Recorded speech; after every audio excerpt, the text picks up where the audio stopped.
One. Audience. She paints a pretty picture, but her story has a twist. Her paintbrush is a razor, and her canvas is her wrist. Suicide. 7 letters, millions of reasons, thousands of attempts, one outcome. When you're a teenager, the smallest things have the biggest impact. And mistakes, decisions, something you regret can lead you to something you never thought. A choice you never thought of as an option. One door closing, but no other doors would open because this door would lock shut. Over 1 million people will commit suicide this year. 1 every 40 seconds. I know a girl who day in, day out got teased for her looks. Felt like that one friend that no one really wants around. Couldn't go a minute at home without fighting with her family. She didn't have good male role models in her life, so she tried getting her male attention from other places, and little by little she got more and less of her self-respect. Before she knew it, something happened she thought would never happen, because what's special to every girl and what was special to her was forever gone. She could never get it back, and the boy who took it doesn't care, never has, and never will. She's already taken pills to take away the pain because she can't live with herself, and every 8th grader in her school tortures her with it, with jokes that she brushes off her shoulder and laughs at, but her laughing is a cry for help. Even her disappointed friends didn't know who she was anymore. She had searched so hard she lost herself. She wanted this boy's attention more than a simile would be able to describe. This boy didn't care. He knew he had her in the palm of his hands, and he used every bit of that advantage. She cared so much, she did anything and everything to please him, anything for his attention. But she got more use than a dirty kitchen cloth. And when she realized that she had meant nothing, she couldn't take it. She tried killing herself.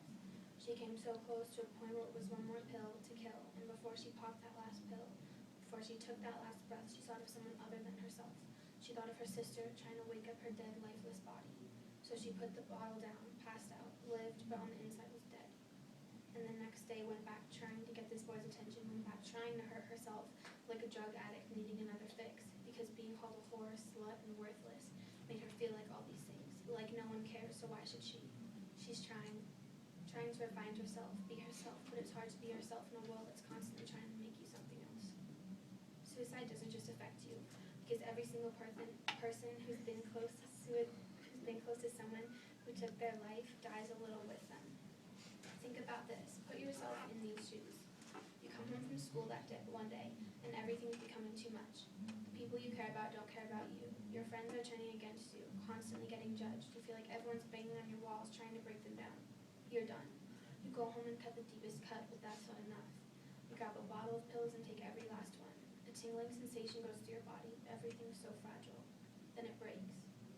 2 hours later, a little sister comes into your room, tries to wake you up. She doesn't know why you're not moving. She yells for your dad. He runs up, shakes you so hard. Your mom comes running into your room, and the minute she steps onto the dead, dry carpet, she drops, just yells, but at the same time, it's dead silent.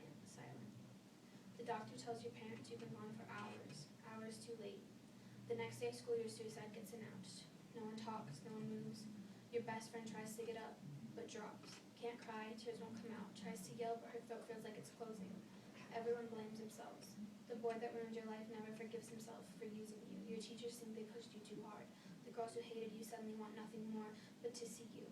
Your principals feel they know they should have done something more. People who made jokes to you for the mistakes you've made, for who you are, for your looks, suddenly they're not laughing. They think that one joke they made to you pushed you off the cliff. And your best friend, she goes down that suicidal path because she will never live it down that her best friend took her life. She can't live with it, so after 2 years, she doesn't live. Your brother and sister never forgive themselves. Your family falls apart. Your parents go downhill, lost themselves because they lost you. Ever thought of that? Ever thought of the others around you that would be affected, not just you? People say the suicide's the easy way out, that it's cowardly. Suicide's not cowardly. I'll tell you it's cowardly.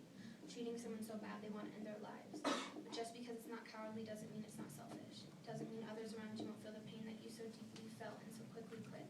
Yes, sometimes giving up feels like the only option left. Like too many things are coming from too many directions, because trust me, I felt that way. Like you would live forever if you could, but not like this, so why live now? I'll tell you why. It goes on. Everything now will pass. You think no one cares, no one understands. I care, I understand, because I felt that way. I've been so close, but I did something that you need to do. Think of who it will affect. Stop thinking about yourself. Think about who this will hurt. Whatever's lost can be found if you're willing to look. If you're willing to look, you can refine yourself. So next time you pick up the razor, pull out the knife, and you think no one cares, remember I'm yelling at the top of my lungs for you to stop, because I care. She painted her pretty picture, but her picture had a twist. You see, her mind was her razor, and her heart was her wrist. All right,